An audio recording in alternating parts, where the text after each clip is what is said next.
All right, hello internet. So it's super hot here, and I turned the fan off because I care about you and I care about the audio.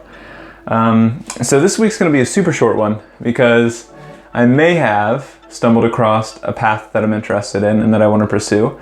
There will be more news coming out on that in the future, but I don't want to say anything now because I got a lot of research and work to do, so that's why kind of this has been delayed. But I wanted to get this out because the book I just finished I thought was interesting to tell you about. The book in itself wasn't very interesting, but the ethos of what I'm getting from it is. So some context first. So the book that I read is called The 48 Laws of Power. And historically, I've been recommended this book, I think about 6 years ago. I was recommended this book and I tried to read it twice within like a 6-month time frame. And both times I got about 50 pages in and I thought this book's complete shit. It's a waste of time and a lot of the laws are irrelevant and extremely narcissistic. So it's not something I want to waste my time with. So I kind of ignored the book and let it be. And I actually decided to revisit the book recently. And the reason I wanted to revisit it is a few reasons. So I've been thinking a lot about societal structures and how societies function and the interaction between companies and government and the decisions that are made up in the higher echelons of society. And I've started to realize that a lot of that is due to the power that these individuals hold. And I realized that there's a fundamental flaw in the way that our ecosystem and our society is kind of structured today. Because if you think about how power is collected and distributed, it tends to be with people that love to play these games of power. So these games of politics or these games of zero-sum winning or losing. So if I do this, then you lose, and if you do that, then I lose, and then I get more power over you or you get more power over me. And I know that not all of society is baked into this kind of structure, but a lot of the people that at least I see that are at these higher echelon roles where they make these high-level decisions tend to be those people that are semi-narcissistic and are willing to play these games. So they actually enjoy the process of playing these power-hungry games. And I actually came across this individual named Daniel Schmackenberger. I don't know how to pronounce his last name.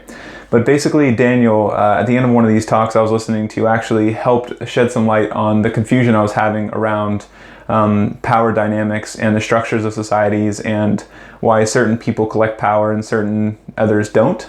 And in this kind of clip, I'm not going to show the entire thing, but I'll show a few seconds here.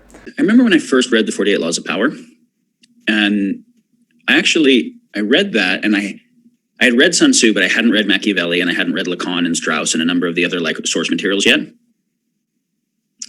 And it was interesting. I was very impressed with what he did. I thought it was the worst book ever written. And that obviously also means a valuable thing because...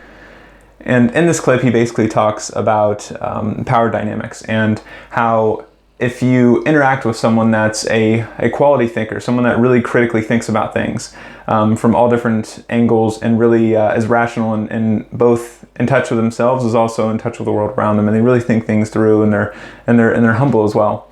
A lot of these individuals tend not to want to play these power games because they usually see it as a time waster, so they can be doing something else with their time, or they have some sort of guilt or disgust associated to playing the game in itself. And when thinking more about this, I realized that if the critical thinkers and the rational folks opt out of playing the game altogether to avoid the situation of having to play, then inadvertently they're opting out and giving the power to the ones that do want to play and that do collect the power in the system that we're sitting inside today. And I don't know what the answer is to this, but I know that there has to be a better way of actually creating a society that focuses more on the we and less on the me. And I came about this thought process because there's this whole idea around, I think it's game A and game B, where game A is society that we live in today, so the society that focuses more on the self in the short term, and the future game B would be a civilization that focuses more on the collective and the future generations of humanity. And when thinking about the transition from one to the other, when you make that transition from one society to the next, as we evolve as a civilization, there needs to be a shift in power, but not just a shift in power, but a shift in what we see as power and how people make decisions within a community. And for that evolution to happen from Civilization 1 to Civilization 2.0, the people that are making these decisions for the overall community should be people that are really critical, rational thinkers that think through things and aren't necessarily playing the game just to play it to get more power, to be seen as a higher status or a higher individual.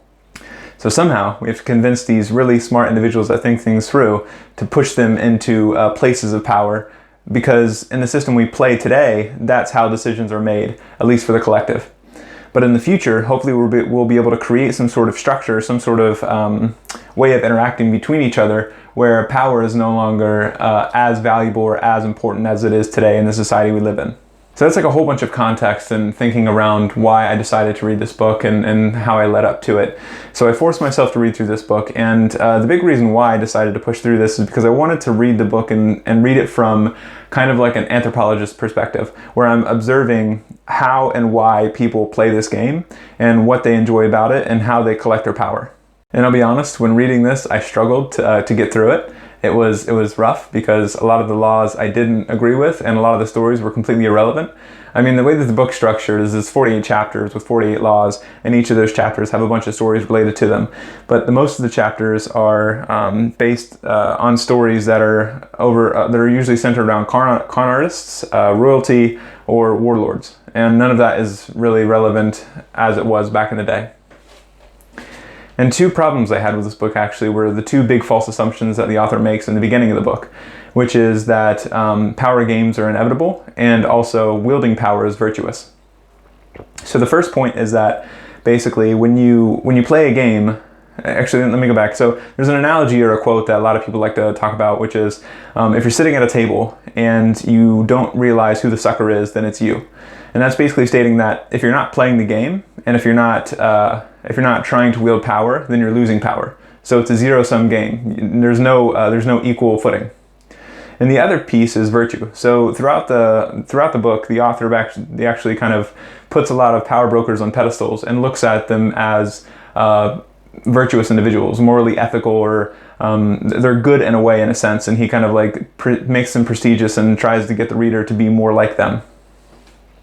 So those are two false assumptions that I feel are baked into this book that aren't necessarily very useful for a future civilization that actually focuses more on the community and more on future generations instead of just focusing on their self and the short-term decisions they're making. So I finished the book, probably one of the worst books I've ever read, and not in the sense that the writing was bad. It was good writing, good stories. The stories were interesting, but all the laws that were attached to the stories, I think are not very good. And it does entice people to think that this is a good thing to go for, and that power is something that they should seek or play a part of. There's a lot more I could say here, but like I said, I'm going to keep this short. So I gave you some context, some history, a bit of the book structure. Go to the post if you're interested. I've written a lot more there, and I will see you next week, Internet. Bye-bye.